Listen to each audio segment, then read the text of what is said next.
Hey guys, Chris Fick. Oh no, that's wrong. That's real wrong.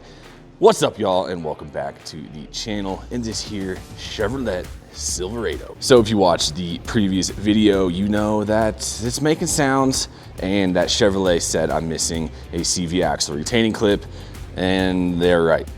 Well, they're sort of right. I'm gonna see if I can get this in here and show y'all what I'm talking about.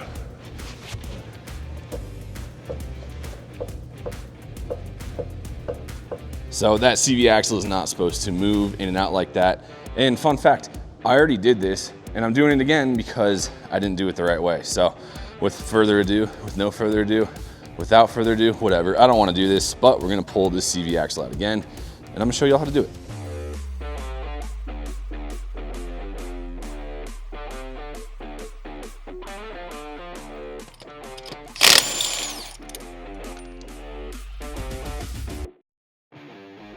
For our lovely excursion, we are going to need a regular 10 mil. We are going to need a regular 13 mil. We are going to need a deep socket 18 mil. We are going to need a deep socket 22 mil.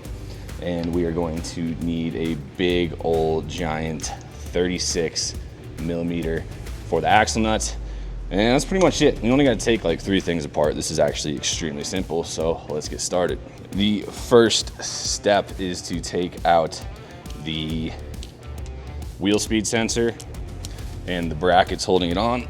So you all probably can't see a whole lot, but the wheel speed sensor is just down here. That's easy, so that comes out. So there's one 10 mil bolt for the wheel speed sensor, excuse me. Right around back, the bracket continues up. It's the black line that is not the brake line. So with those brackets off, right around here is the wheel speed sensor. This thing just pops out and you don't want to touch that or get your fingers all over it. So I'm just gonna kind of route it up and set it up above the upper control arm. So that gives us enough room to move about. On the other side, we are using our 13 mil. And we're taking this brake line bracket off. Once again, this gives us, as I drop that, this gives us enough room to get this axle out without taking everything completely apart. So next up, I need to take load off of the suspension. So I'm just right down at the bottom of the lower control arm. We're gonna start with that because it does pull it off the jack stands, and move on from there. Going to grab the 22 and get this tie rod nut off. We'll see if I took enough load off here. Yep. So tie rod is out. That will allow our hub to spin, so be cognizant of that. Next up, I'm going to zip off the axle nut. Okay. So this is where things can get a little squirrely, especially if you're doing it by yourself like I am.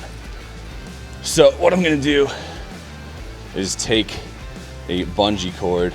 So I'm gonna hook it on to the spring. What's gonna happen when we take this off is you can just rip your brake line completely off when I take this nut out. So we're gonna loosen this nut for the upper control arm, not all the way. So as mentioned, this is kind of a pain in the butt to do as one person, but I'm gonna have to take the upper control arm off. I'm gonna have to get it out of the knuckle. I'm gonna have to pull the knuckle out of the way, and then I'm gonna have to get this axle out. So let's see if I can't do some major damage. Oh, okay. So now we are free and clear.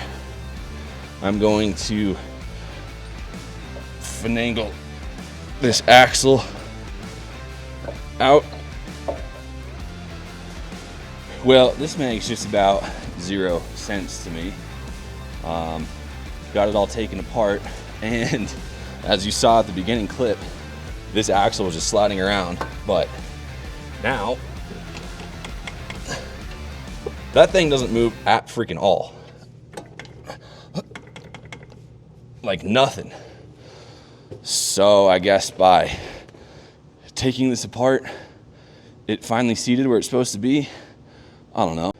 I mean, dude, like I got it all the way out of the hub and she's going freaking nowhere.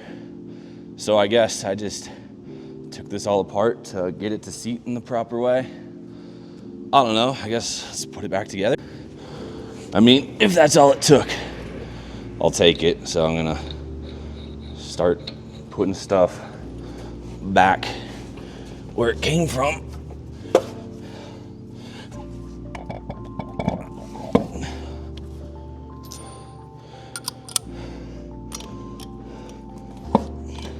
Clean up, everybody. What the hell is that from? Like Sesame Street or something? Oh, Billy. Well, that was relatively uneventful because I didn't even take the whole axle out, but it's test drive time. I did fail to mention as well that when I pulled this axle yesterday, I replaced it with the original GM axle that was on the truck before the lift kit. So the passenger side has the original and that side has the one that was replaced with the lift kit from, I think it's an O'Reilly's, whatever.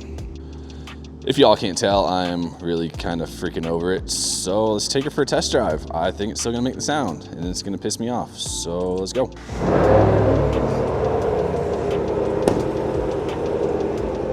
So this is the ultimate moment of truth. I got out before getting on the highway and checked, and that axle still has 0 left and right play in it at the differential. So I'm going to take the turn I take almost every day, and I'm going to, that's where it makes a sound. We're gonna listen.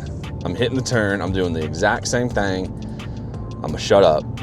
Let's see. Oh, Billy, here we go.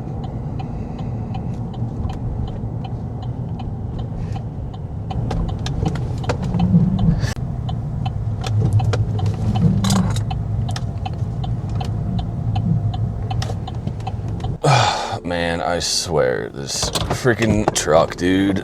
Ugh. Just when you think you have something, right? You think you got it figured out, identify an issue, try and fix it. Oh, man. So, axle hasn't moved, so we did fix that. And I mentioned it in the previous video. I'm not sure if I edited that out, but there were times where I'd hear a big clunk, like backing up. Yeah, I would hear a big clunk. If I backed out of a parking spot and turned, I hear a dunk, and that was probably that axle slamming back against the differential. So that should be fixed. As for our mystery sound, she is still present. I guess I'm gonna drive the truck around a little bit more and see if it starts to dissipate or what exactly is going on. And then I'm gonna go drive the 96 because that thing is way cooler and it doesn't make stupid noises.